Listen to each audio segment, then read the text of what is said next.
My friends, accountability, giving with no expectation in return, playing the long game. Every single person's business or ambition will grow exponentially tomorrow if they spend the next 13 years giving away free content forever.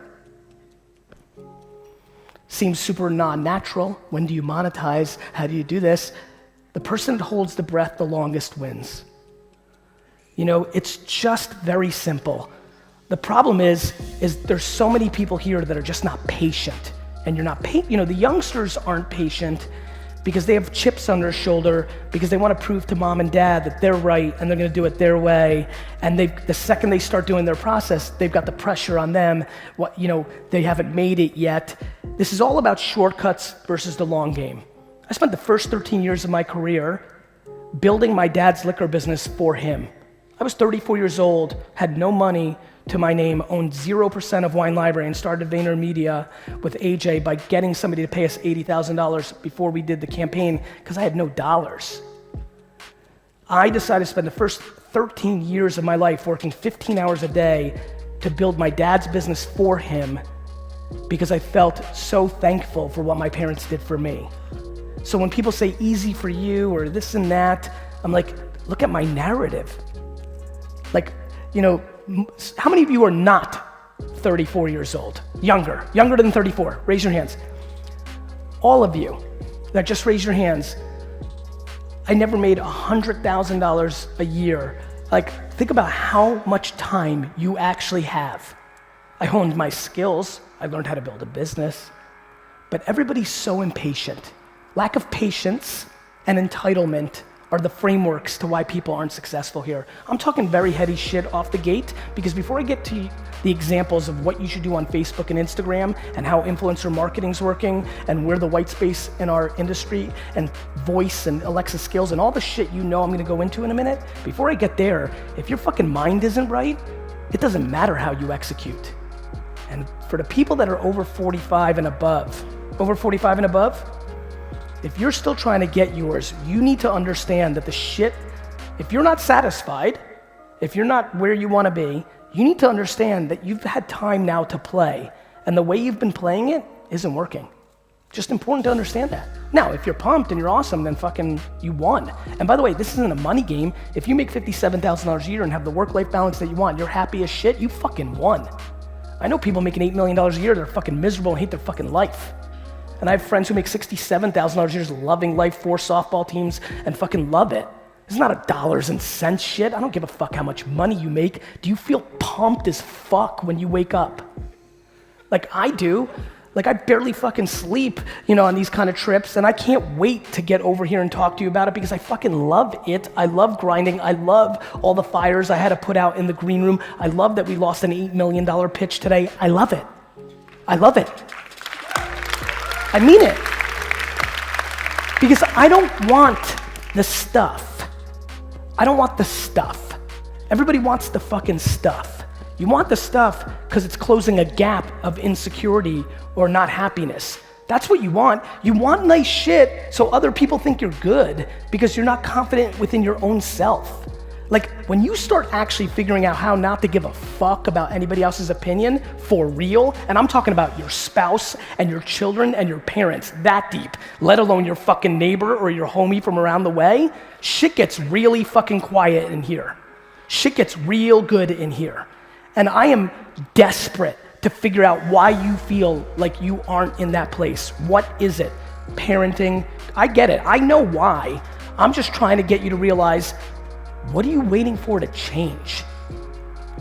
The reason I talk randomly about going and visiting retirement homes is because I want you to see what regret and resentment looks like at 90 years old.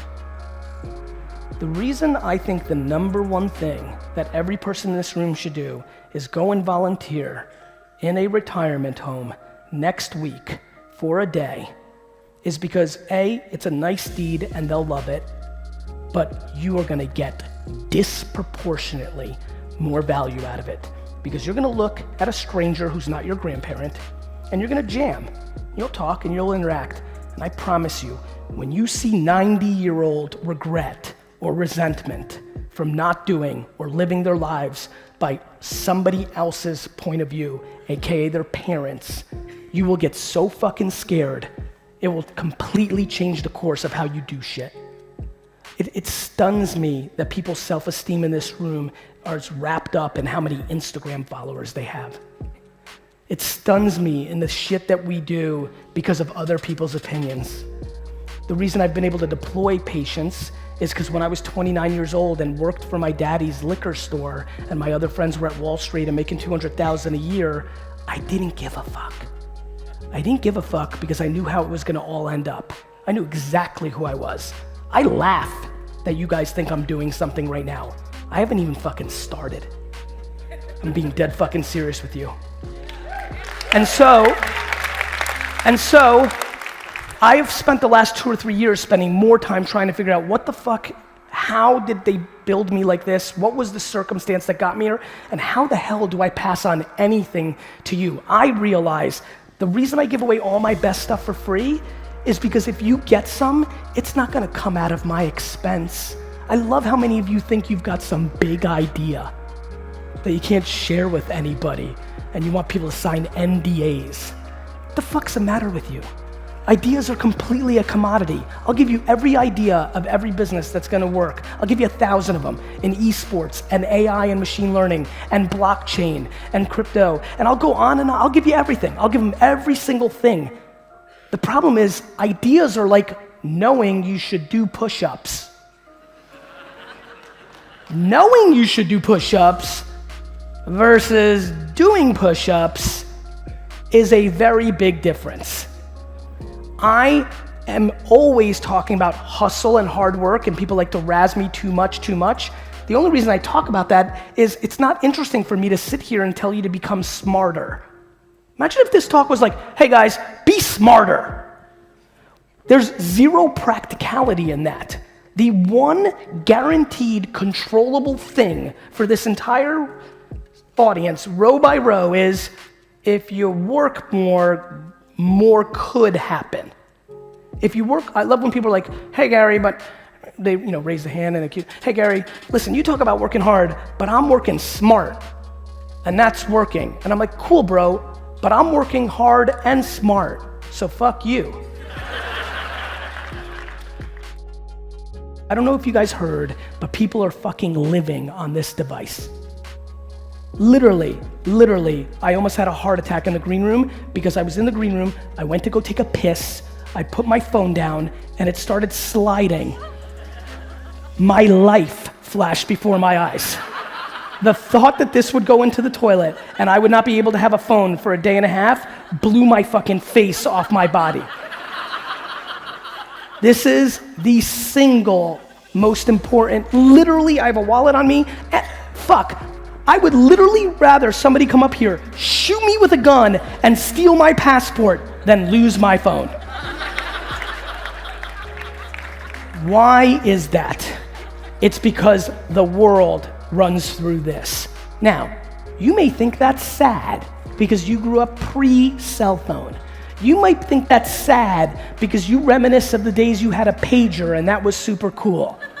You may think that's sad because you don't like the kids being on it too much. Or when you go out to dinner, it's not nice that the couple's sitting there and both on the phone. And that's not the way it should be, according to you, Sally. But technology and society doesn't give a shit about how you think it should be. It just does what it does. And it is your job to adjust to the reality of the situation. And the reality of the situation is, if you do not know how to make written words, pictures, or video, or audio sound for the phone that we all hold in our hand across the 10 platforms called Facebook, Instagram, Snapchat, YouTube, LinkedIn, blah, blah, blah, you are irrelevant. Let me make this perfectly clear. If you think Google AdWords and email and direct mail and events and everything else are gonna get you to the next chapter, you will lose. All those things I mentioned work.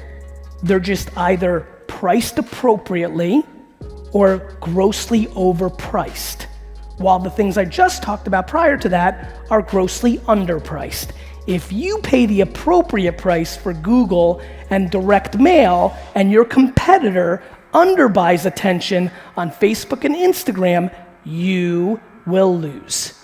That is how it's always happened. If you're baffled how the biggest companies in the world continue to go out of business, it's because of the thing that I just talked about. And let me tell you what's gonna happen over the next 5 years. Because of VaynerMedia, and this is why I strategically did it for many other reasons, we work with Budweiser and Pepsi and GE and the biggest companies in the world.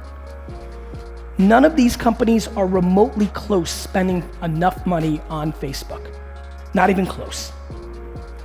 When they wake up, like they did on Google in 2009 and 10, even though I was buying attention 2001, 2, 3, 4, 5, when they wake up, which they're about 2 years away from waking up, and they start pouring the right amount of money into those platforms, you will no longer be paying $6 CPMs in front of any citizen in Australia that you want targeted to Asian or African American or a footy fan or somebody who drinks beer or who likes Hunter Valley Semillon or all the other things that you can do on Facebook. Yet you don't know this because you guys aren't practitioners. You have opinions on Facebook advertising, you just have never run any Facebook fucking ads. When that happens in 24 months and they start spending the right money, you're not gonna have enough money to reach the people. Nobody here is running to the TV station to run tons of television commercials because they're too expensive for you. And that's what's going to happen on Facebook and Instagram, and you're gonna think back to this talk and be really fucking pissed that you were super fired up when Garyvee came, but a week later, you went back to the same bullshit habits that got you there in the first place. And I am putting pressure on this conversation with the deep hope, the passion, that you have the humility to start actually doing the work required to achieve the shit that's coming out of your mouth.